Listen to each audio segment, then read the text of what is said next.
never know. These may be the next big things. Wait a minute. Forget it. Wait a minute. Hey, no. Hey, what do you know? A surprise on video show. Look who we have. A surprise guest. Mr. Howard Hewett. I thought I'd just kind of like bogart my way in here, you know what I'm saying? Sunglasses in hand. Sunglasses, wizard, you know? Yeah. Well, what are you doing up here? Not that we don't love you being here, but... Oh, you want me to leave? No, we want you to stay. No, sit right down. What brings you to town? Just hanging out, actually. Actually, I came in, I had to do a show down in Norfolk, Virginia.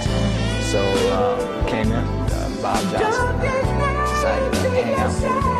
That's our president of BET, just in case you didn't know that little bit of trivia. And you said, hey, Video Soul's the place to be at.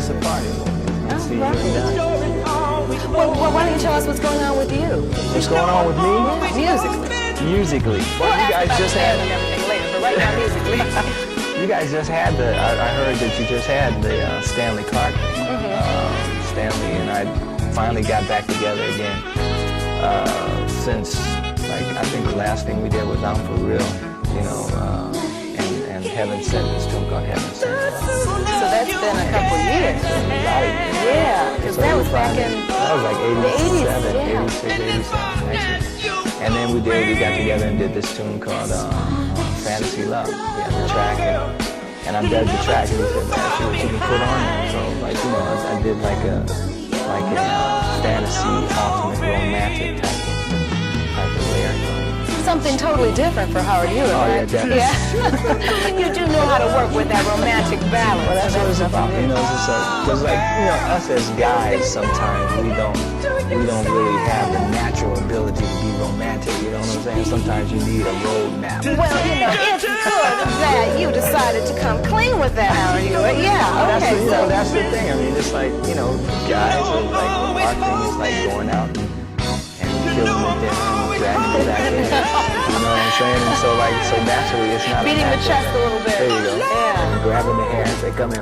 So actually, you are really kind of like a love aid for other people. Just to provide a little roadmap, you know what I'm Yeah. saying? Just to provide, like, show me with like a, you know, type of thing. Trying to figure out a way to, things that you would want to do if you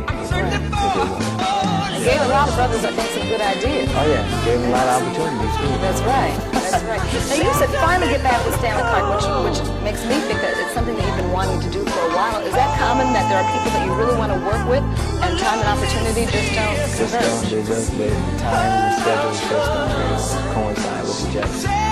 Stanley has been real busy with like soundtrack things, you know, Poetic Justice, Boys in the Hood, Passion 57, he did also recent Tina Turner, which helped that to do it. So, you know, I mean, he's been real busy with that kind of stuff. So, and I've been busy with my thing. You know, so this is the first time in a long time that we've had a chance to really get together. Now, what's happening with your thing? Are we working on another album? I know the latest album isn't really that old, but isn't it about time to... Yeah, I'm piecing together some ideas for the next album. There's a couple of cover tunes I want to do. Well, really, like what? Well, one thing I'm not going to say. Okay. Don't reveal too much too soon. No, I'm not going to say right now. Well, I know you wrote at least half of a song on the plane coming here because I know you do really good work on planes. You always write music on planes. On the plane. I mean, the plane is plane and in the car. Okay. You know, in the car. And it killed me for about a month and a half or so when something happened to my tape player in the car and it was like just gone. And they took the tape deck and put it in the shop and it was there for forever. So like I couldn't get into my creative flow. Well, wait a minute. Now you're a big star. You should have just gone out and bought a new car. Oh, get out of here. Yeah, right. Well, let me ask you something about this now. You know, you see a lot of musicians and performers who are now getting into cinema, who are now becoming film stars, a la Janet Jackson. And I've always thought you've got the movie star matinee idol look. Is that something that you've ever cared to pursue? Well, it's something that I'm definitely interested in. You know, there have been through the years, there have been, you know, scripts presented, the whole thing. I didn't, you know, that. But I think one thing. I really have to like stay on one thing, focus on one thing for a while, for a little while longer. And then after that, I'll just, you know, see what's up. Yeah. Well, if there was one dream project that you could do that you haven't done yet.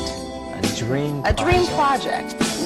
Not anything too wild now, but just something that you would say, now, if the opportunity ever presented itself for me to do this, I would jump on it in a minute. What would that be? That's a hard question. That's real hard because, you know, as far as working with different people, you think about that, and I've worked with a lot of good people through the years, and you know, Quincy Jones and Leon Silvers, you know, way back in the Shalimar days, and I don't know. I guess to do a dream project. I think a dream project would be to do the ultimate like inspirational album. Really? Yeah. Yeah. Yeah, because you always include at least one very spiritual song in your albums because you give thanks to God. Exactly. That's what the whole thing's about.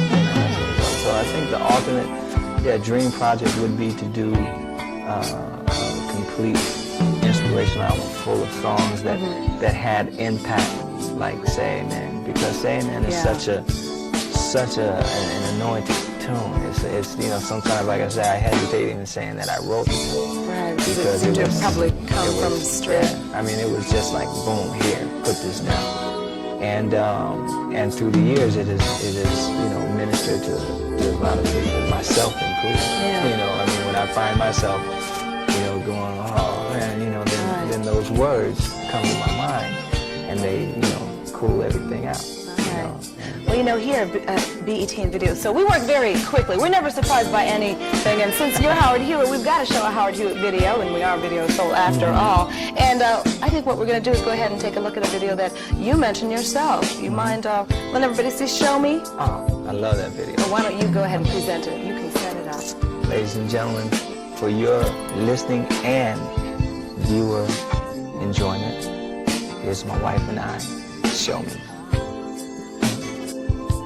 Well, I was asking Howard if he had written this, perhaps on a plane, and I didn't think he had, so do you mind sharing the story? Well, actually, it wasn't like it was a very quiet afternoon at home, and everybody was gone. It was just me at home. No, actually, the kids were there, but they were all outside. I just kind of locked myself in the bedroom with a glass of red wine, a little micro cassette player and a little boom box, right? Lay down on the floor and just thought about everything that I would want to do and have done